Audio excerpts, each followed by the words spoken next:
it's very difficult to assess the situation now because we don't know if this is an incident or if this is the start of a much bigger change. And I think it could become a much bigger change. It could be the beginning of a regional transformation. In which direction did it transform? We don't know. So Mhm. there is a feeling that something is broken Mhm. and it cannot continue like this. It will go in one of two directions. Mhm. For the moment, it looks like it's going in the bad direction. Mhm. The bad direction is radicals taking over on both sides, Mhm. and this will definitely affect the rest of the region. This will affect this will affect Egypt mostly. Mhm. Uh, Jordan is in great danger. The Gulf countries too, and developments in Iraq. So it's and I that's how I see it. So there is more that I don't know than I Mhm. can only explain to you what are the elements, but uh, I cannot predict Mhm. the way I can tell you what I hope will happen, what I hope will happen Mhm. on. So I mean, first let me tell you how I see the Hamas operation. Mhm. Hamas operation is a classic guerrilla operation. It's, as described by, the three phases of Mao Zedong or Che Guevara or Ho Chi Minh, or, Mhm. it's very classic. You infiltrate, the guerrilla infiltrates the population, then the guerrilla hits at the state or the enemy or the rival in a very strong way, so to provoke a brutal reaction. Mhm. So that's the second stage. The third stage is that the brutal reaction by the enemy, where it will hit at the civilians, will provoke an uprising against the enemy, which will be much broader. And from that perspective, the Hamas operation was successful. Border beyond Gaza Strip. Beyond Gaza, it's all over the world. It has provoked Israel Mhm. into committing atrocities that are so awful Mhm. that it has awakened nightmares in the whole world. Mhm. People are no longer discussing Gaza and Hamas. They are Mhm. discussing the history of the whole 20th century, and Mhm. uh, so it's so it was not a small operation. Mhm. It was a big operation by Hamas, and I'm not a military man to to explain how come it was so successful from their perspective, militarily. I mean, Gaza is surrounded by and observed and monitored by the highest technology you can have, Mhm. and I so it's difficult to explain why why thousands of people could cross and surprise the Israelis. So why did Israel intelligence fail? So it's not just Israeli intelligence that failed. Mhm. You see, the it's existential for Israel because Mhm. Israel there are pillars. Every society or nation have things that believe are their fundamental values Mhm. in and one of the fundamental existential reasons for Israel, I mean, is to protect the Jewish, to protect the Jews.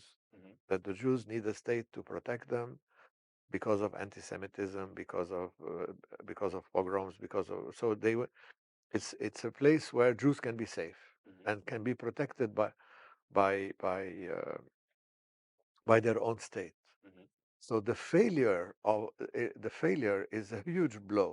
It's Mhm. moral, it's Yes. existential. It makes you re-examine your whole history. Why do you exist? It's much stronger than just a small blip. So looking at these tendencies, Israel is in a weaker side. Israel is in a much stronger crisis. Mhm. Uh, what do you think is and Benjamin?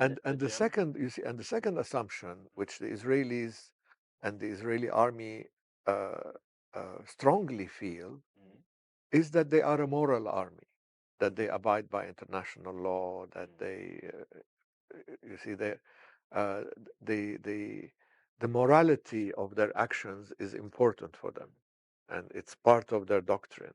mhm, They have failed in that. mhm, What they're doing in Gaza is completely immoral. mhm, It's and they don't realize it now. mhm, They, now they are fully for the operation. They mhm, are with the government. They they want to eradicate. mhm. They it's a moment of Turmoil. yeah, turmoil, euphoria, whatever. But when things calm down, they will re-examine themselves. We Mhm, have failed. We have mhm, failed in our morality. We have failed mhm, in our existential reasons, mhm, and the Palestinians have failed mhm, in a sense. Palestinian society has failed, and Arab society has failed. mhm, So what will happen after this is an examination of the failure by both societies. mhm, They examine themselves.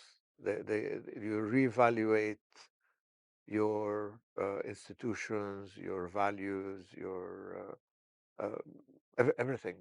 After failure, mhm. um, people go through uh, a process of complete reevaluation of But the. it could be a positive outcome. It could be a positive outcome, and it could be a negative outcome. But Iran could allow for a positive Maybe not. evaluation. No, that's why it cannot. Mm, I mean, uh, you see, previously, just before this, uh, uh, there was the Abraham Accords. There mm, was the Saudi Israeli deal that was in preparation. You have things looked very good for Israel and for the region, and the Palestinian conflict was marginalized. mm, It was irrelevant. Iran. You could make Abraham Accords, you can make deals, and the Palestinians had alienated themselves from, I mean, not the Palestinians, but there was, let's say, there was a rift Mm, between the general direction of Palestinian activism mm, with that of with the general direction of Arab activism. mm, So Arab activism, the atmosphere in Arab activism was against dictatorship, mhm, was against and since the Arab Spring, mhm, yeah. Um, so when you think the, the dictators that emerged in the region in the 50s and 60s, I mean, they became even more dictatorial after the defeat of 67. That's when they became. I mean, before they were like army authoritarian, promising transition mm, to the, that sort of thing, and they're still transiting, mm, by the way. They're mm, still, but they became more authoritarian, and they used and abused the Palestinian-Israeli conflict to legitimize mm, themselves. So in Egypt, in Syria, in Iraq, in all these mm, countries, there was there was a state of emergency since 1963, mm, since the 60s. So constitutions were suspended. There were emergency laws. You can put people in prison for weakening the national resolve in front of the enemy. mm. You can put people in prison for national security reasons, Yes. and oh, I should not touch this. So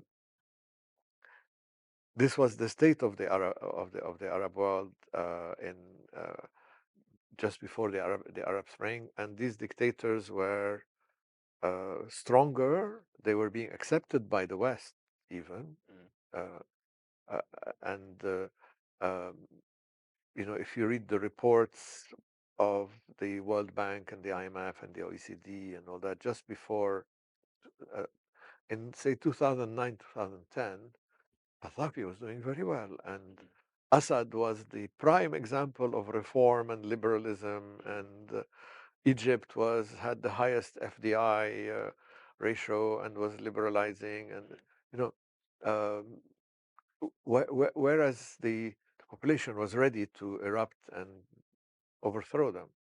They had different. So there was this. The West was with the dictatorships. Like they were surprised by the Arab Spring. It was totally unexpected on that. But the young people revolting against the Arab dictators, say revolting against Assad.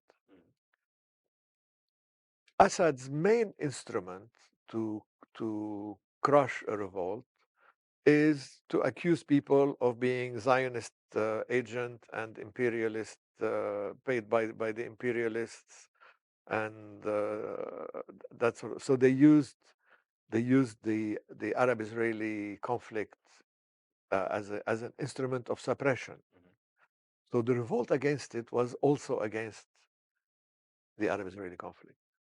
It changed the atmosphere completely. There wasn't a single uh, Israeli flag. Traditionally, the Arab street, they go on the street, they say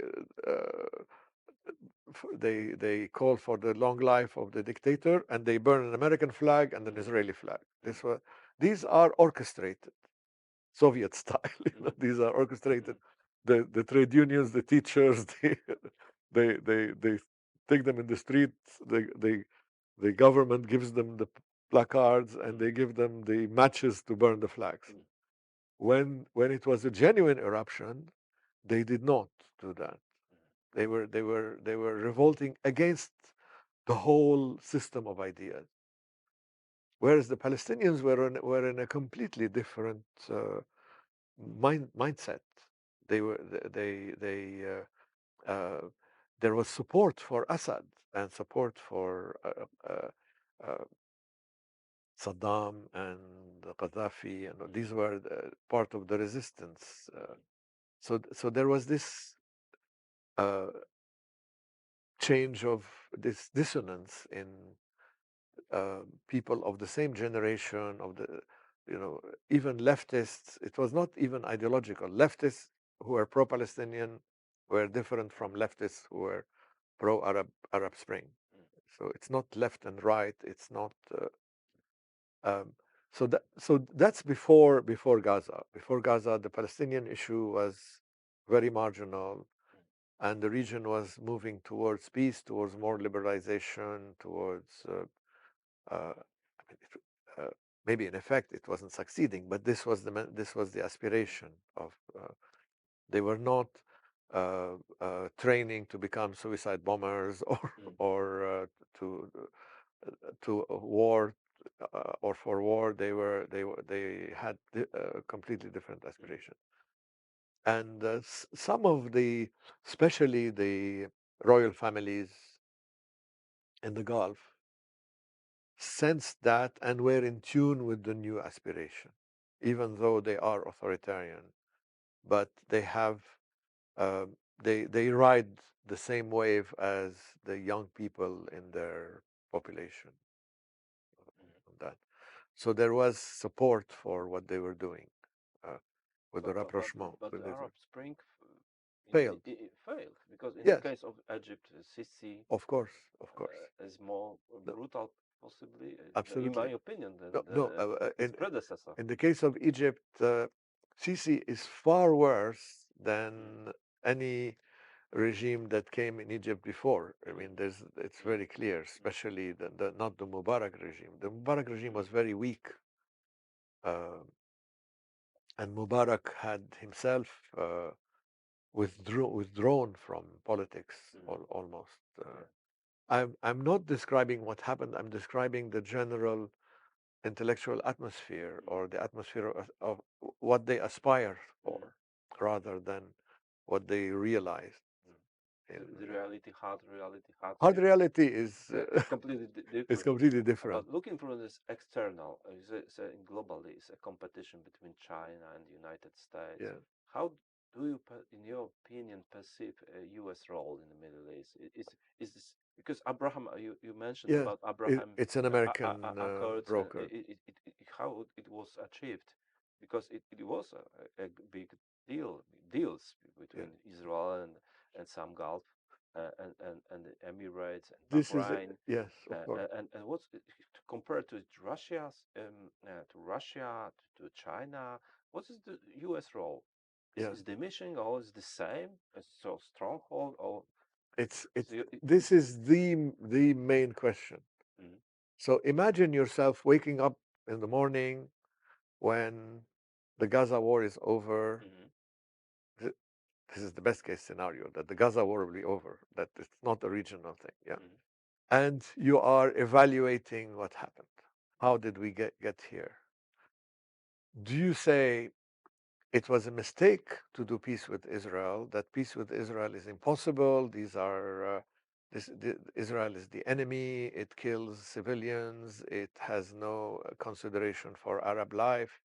Do you identify with the civilians in Gaza and think that Israel is really killing me too? mm, Would, yeah?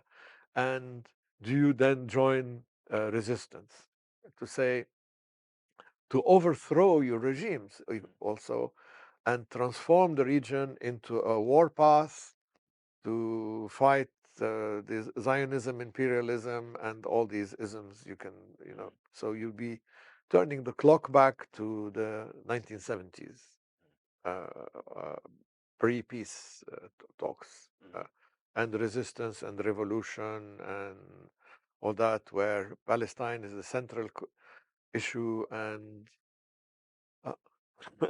Right. Palestine is the central issue. And the slogan then was that we are in a battle with the enemy, and no voice shall rise above the sound of the battle. Mm, So any voice that rises against the sound of the battle is suppressed and tortured and imprisoned. And mm, so you could wake up and say, we made a mistake. We thought peace was possible with the Israelis. And you become more, and now, and you change your mind and you say, and you become more anti-Semitic, you become more militant, more mm, radical, and you overthrow your moderate governments and you join. That's one possibility. That's the undesirable scenario that I told you about in the beginning. mm, That's one direction. The other direction could be we made a mistake. mm, We marginalized the Palestinian issue. Palestinian issue is causing radicalism. Palestinian issue is what is making Iran stronger, what is making Hezbollah stronger on mm, all these militias, and it's exploited by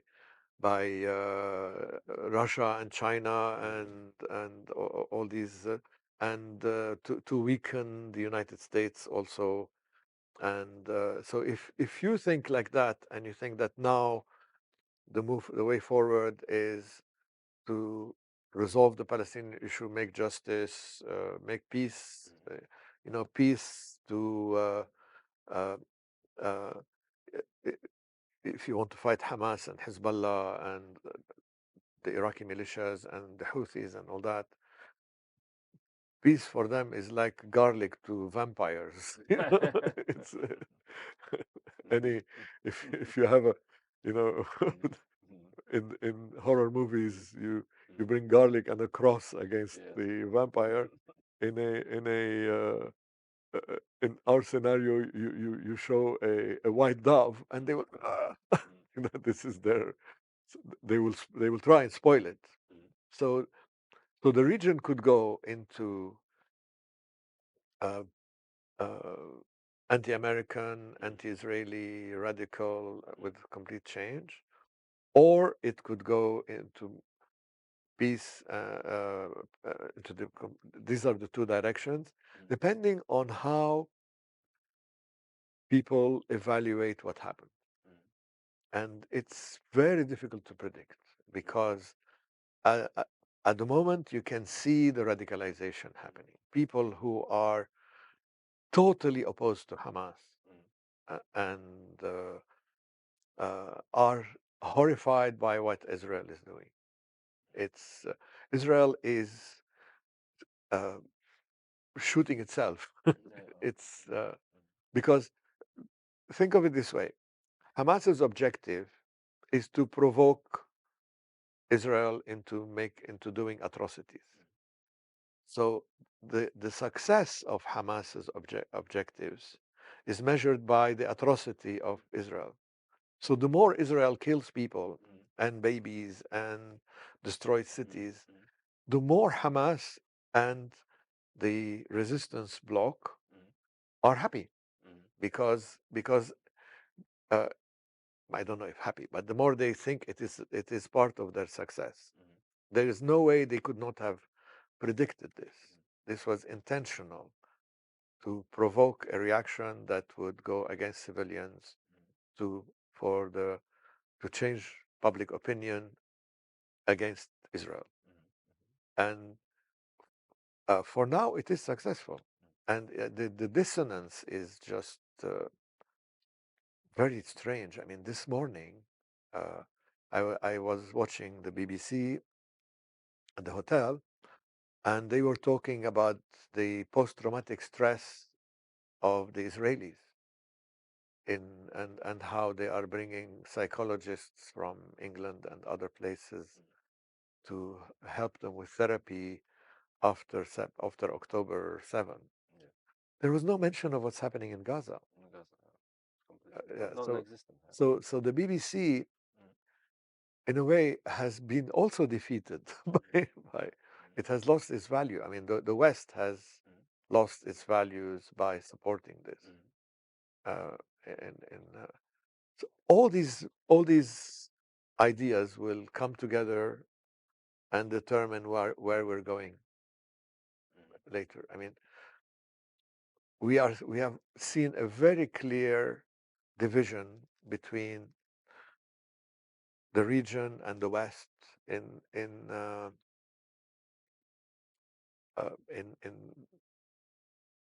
General Assembly resolutions and the vote for the ceasefire. They are on opposite sides. Yes. So will they move further away? Polarized. Polarized, yes, or will somehow rationality and moderation and reason prevail afterwards? And I'm sometimes afraid that emotions always win over moderation. The last issue Yeah. about Hezbollah. I mean, it's Yes. in November 2019. There were protests against also in Shia community Yes. against Hezbollah. It's the Hezbollah role is going down in Lebanon society. No, it's going up Are going up. But completely because of what's happening in Gaza. mm, mm, All the axis of resistance militias mm, and the Iranians are at their strongest now. mm. Who, how they are operating inside Lebanon? I mean, Hezbollah economically Yeah. funds, they are employer, and I mean, the Yes. finances in oh, this complex Lebanese society. How is modus operandi of Hezbollah? Yes. I mean, every society is complex. Mm, I think we live in the most complex region, and we are sitting in the most complex region yeah. of the world here. Mm, So I like to simplify mm, matters mm, to explain them. mm, Uh, the best model to explain Hezbollah's control over Lebanon is a drug cartel in Latin America. mm, mm, You you you you you use assassinations, you use war, you use extortion mm, and blackmail and recruitment, and people you cannot recruit are either are killed or as examples to others, and that's how you establish control. So there is a almost scientific process of mm, how to destroy institutions in a society and corrupt institutions and prevail. And the way Hezbollah has done it is the same as the way Hamas has done it in Gaza, and the same as the Iraqi militias and the Hashd have done the same in Iraq, and the Houthis in Yemen. And uh, it's almost like they have the same playbook, uh, probably an upgraded version of a KGB manual on uh, because there was, I mean, these radical movements are very much influenced by European and global revolutionary ideas from the 70s. And we can't go into much detail, but in a nutshell, they all met in Beirut. And the interaction of ideas was in Beirut. The PLO in the 1970s, through someone called Abu Jihad, who was Khalil Wazir. Khalil Wazir, Abu Jihad wanted to make the Palestinian revolution a global one. So in the Palestinian camps in Lebanon, you had the IRA, the Sandinistas, the Badr Meinhof gang, the Japanese Red Army, the Red Brigade from Italy, the Vietnamese, the Duffar from Oman. Uh, you had Kuwaiti exiles, Saudi exiles, Libyan. uh, you, you, it was you can imagine yourself going to a party there and the conversations that were happening and the ideological debates, and it's a fascinating period to study. And there was also a rift between North and South, between the revolutionaries themselves. The Southern revolutionaries thought that the German revolutionaries were patronizing them by telling them, you have to read chapter something like this from Rosa Luxemburg. They were they had clashes with the European revolutionaries, and they were inspired by the Latin American ones by combining religion with liberation theology. So a lot the Islamist revolutionaries are different from the traditional Muslim Brotherhood types. Uh, the Islamist revolutionaries are sometimes even secular, but they use religion as liberation theology would use Catholicism uh, to mobilize people. I mean, there's a fascinating example of a Christian Palestinian who set up an Islamist organization in Tripoli. It's this is a product. This is the freak product of such an interaction on that. So anything could happen. After I mean, when ideas change, they can affect what happens later. They can shape the future. And after this, if people decide that peace was a mistake and we have to fight till the end, you will have a completely different Middle East, allied with Russia and China and Iran, and if they wake up and say it was a mistake not to have a comprehensive peace, we made a mistake by ignoring the Palestinian issue and thinking that we could have partial peace and without justice. You know, if we get a Gandhi or a Mandela or someone like that who will Oslo failed the process. yes, It's partly peace, yes, comprehensive comprehensive. and justice. So peace with no, the old debates of peace with justice and So justice without peace. meaning this is solution, comprehensive solution for a Palestinian issue would also diminish the role of Russia, Iran, Not and necessarily. As the way it's going now, it mm, could increase the role, mm, because the way it's going now, yeah, increasing. Hamas is wanting to replace the PA and the PLO. Yeah. They want to be. They don't want.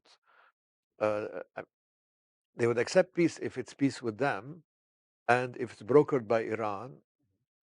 And you would have a region where Iranian revolutionary ideas and the IRGC are stronger, and where the people who had made who had collaborated, they would call all of the others collaborators Mhm, and traitors, and that would be a factor in changing. So it's not just. I mean, eventually there will be some arrangement which we could call peace, but how and with whom it will be is the question, and who will be the broker? Will uh, Now Iran controls the cards. Iran, uh, but the it, broker was also China between Saudi and Iran. yes, but that's the reason that this happened is because uh, the Gulf states, mainly Saudi Arabia, are totally reliant on their relations with America for the security. Think of it this way: in on, in um, 1990, in the summer of 1990, April Glaspie, the American envoy, Mhm, was talking to Saddam Hussein, mhm, and he asked her about the dispute with Kuwait, mhm, and she gave him a weak answer saying, "We do not interfere with the local disputes," or maybe she scratched her nose or coughed, and he interpreted as a green light to invade Kuwait, mhm, and Kuwait disappeared in 3 days. mhm, mhm, It's there is so the whole region is still completely reliant on the United States mhm, for its security. There's no doubt about it, and they don't trust the Iranians, they don't trust the Chinese, they don't trust the Russians. They are being blackmailed into engagement with them, and the blackmail is very simple. You had so-called Houthi rockets mhm, uh, on Aramco, on targets in the UAE and Abu Dhabi, and drones flying over Dubai taking a selfie. You mhm, know, mhm, this is blackmail. This is a message: we can hit you anytime. mhm. The Americans totally ignored this. Why? We can explain everything except American policy. Please don't ask me. Okay. So it's more challenging issue. No, it's a far more. It's completely irrational, Mhm, mhm, uh, and to. It's difficult for me to explain how Washington D.C., mhm, which has the highest concentration of PhDs mhm, per square inch mhm, in the world, mhm, with think tanks, government institutions, the intelligence community, the academic community, the uh, journalism, everything you teach in this building, concentrated on one thing: policy. mhm. And the product is, you know, smells bad. But compare the Trump administration to his policy to Middle East to Biden. Um, Because probably Trump would come back. There's Probably, well, some yes, favorable polls now, if but it can change yes, naturally. I mean, now America is the dominant superpower still. Mhm, Yes. So if we, for justice sake, we should all have a say in American elections, the Europeans and the Ukrainians mhm, and the Middle Easterners. mhm. We should all have a vote in who Yeah, comes yeah. in America, because Mm, our future is determined by that. much more than the future of America itself. You know, on domestic policy, the differences are much smaller. It's on foreign policy, and it's foreign policy that affects us. So the question is, if the world had a vote, would they vote for Biden or would they vote for Trump? I mean, to start with, it's a very bad choice. I mean, the Americans should come up with a better choice amongst 350, 400 million people. There should be a better choice than Biden and Trump. Given what's happened in Iraq, the withdrawal from Iraq, the failure in Syria, the withdrawal from Afghanistan, the Ukraine, I think, is an American failure too, and a European failure, because it should not have happened. The deterrence policy. No, they told him walk in. Literally, they almost told him to walk in, because before Ukraine, I mean, if we can imagine a Netflix series in the future about this, Vladimir Putin sees what happened in Afghanistan and in the Middle East, and how weak American decisions are, and how they're withdrawing from the world. So, okay, maybe I should invade Ukraine. You know, it's an opportunity now. Yeah. So the Americans and the Europeans have a meeting. I think it was in Germany, to warn him of what would happen if he invades Ukraine. And the meeting was completely weak. They didn't even agree on sanctions on that. So the deterrence was not there on in terms of deterring him from attack. There was never a question of NATO military involvement. And then the decisive factor is the President Joe Biden offers Zelensky asylum. He tells him, I can take you and your family and your cat and your dog to a safe place, which means that Biden effectively declared the battle lost before it started. You know, this is foreign policy failure. This, they bear some responsibility for. I'm not justifying Putin, and Putin doesn't need their failure to do these things, but it helps if your enemy makes mistakes like this. It helps. So Zelensky then changed the atmosphere completely, and civilians are paying the price for it. So, in a nutshell, I don't have an answer to your question. Okay. in terms of where we're going, I have a feeling that we are in a very uncertain time, where the battle in Gaza can finish and treat it as a local affair, and people then realize the mistakes they made and they patch up, and things will get better. Or it could be the beginning of a process that will change a lot in the global balance, in Middle Eastern politics, and the power of the anti-American camp. If you want. It can be some comparison. I know he's from the history of Sarajevo in 1914. Yes. Like in this shooting assassination. Yeah. Starts a new era. And it could be. I mean, I was in Lebanon when it started, and my comparison was with Lebanon, with what happened in 2006, which is comparable. Same playbook, same instructions.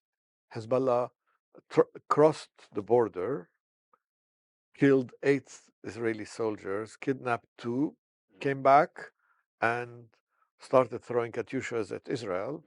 And of course, it provoked the reaction and the invasion and the destruction of the country and all that. But this was a huge success for Hezbollah. Yes. And you can see that empirically, because 15 years after that, Hezbollah controls the country. And Hezbollah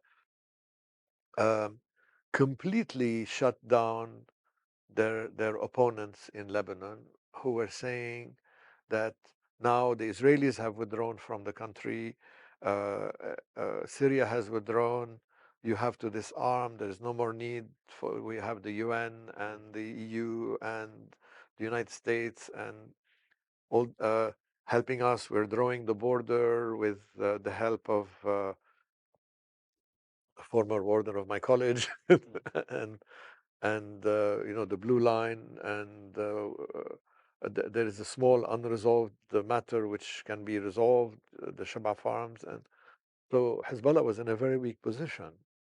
Uh, if I were having a conversation with a Hezbollah person, I would have the upper hand on the 10th of July, 2006. Yes.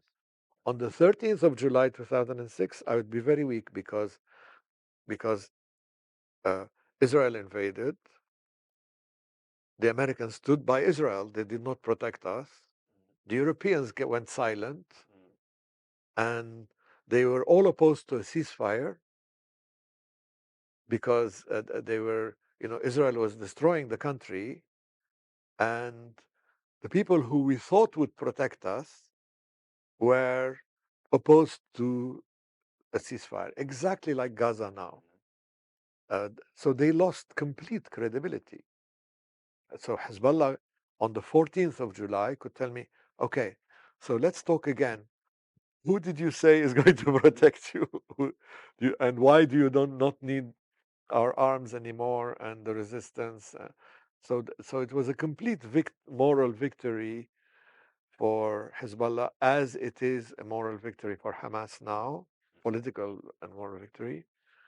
Um, and 15 years later, uh, Hezbollah controls Lebanon. The question is, 15 years from now, who will control the region? This is this is the this is why I don't have an answer, because probably the logical answer is something I reject completely. I don't want to accept. Okay. Yeah.